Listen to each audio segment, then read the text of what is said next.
All right, you've been listening to federal officials, including federal prosecutors, answering questions and laying out the charges of an 18-count indictment that was just unsealed today against Synergy Marine Group. That is the group that owns the Dolly ship, a container ship that we recall more than 2 years ago, March of 2024, lost power, collided with the Francis Scott Key Bridge. The bridge collapsed. 6 construction workers on board were killed in that tragedy. Today, what we learned is that they essentially are hinging this on what's called a flushing pump.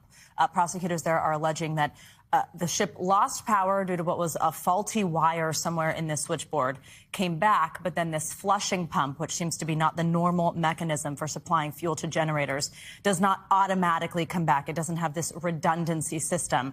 And they also hid this. They allege that they concealed this. They took steps both before and after this crash happened to make that not clear during things like safety inspections. And they even allege that they fabricated those safety documents. Ultimately, as Joe just mentioned, the government says resulting in at least $5 billion in losses. The main argument the prosecutors are making here, they say if the Dolly did have the proper fuel supply and not this unapproved flushing pump, well, then the vessel could have regained power fast enough to actually navigate under the bridge and avoid hitting the bridge, leading to this tragedy. We know the cost of this. There was the human cost, those 6 construction workers killed.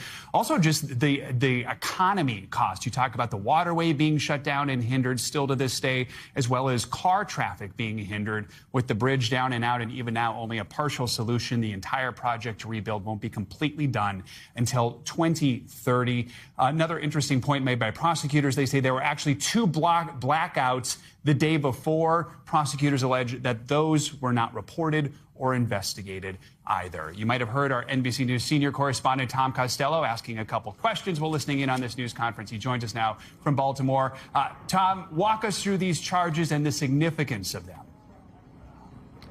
Well, I think it is very significant, of course, given the scope and scale of this disaster. $5 billion at least in damages here, and now 2 corporate entities, if you will, as well as a single individual, the superintendent, are facing criminal charges. Pardon me as I look at my notes here. So, as you know, it was the Dolly cargo ship that brought down the Francis Scott Key Bridge. 6 construction workers were killed. So the government is alleging conspiracy to defraud the United States government, the death of 6 workers, the economic loss of $5 billion to the Baltimore and Maryland area, and really the entire East Coast.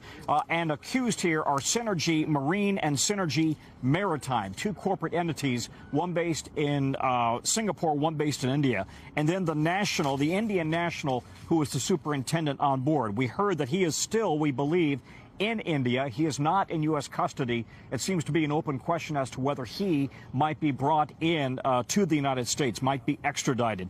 But they are accused of failing to notify the Coast Guard of known hazardous conditions with the ship, of obstruction of the justice, obstruction of agency hearings. That specifically is obstructing the NTSB investigation on hearings, false statements to the NTSB. And as you know, we were here for this emergency. We were here on the water.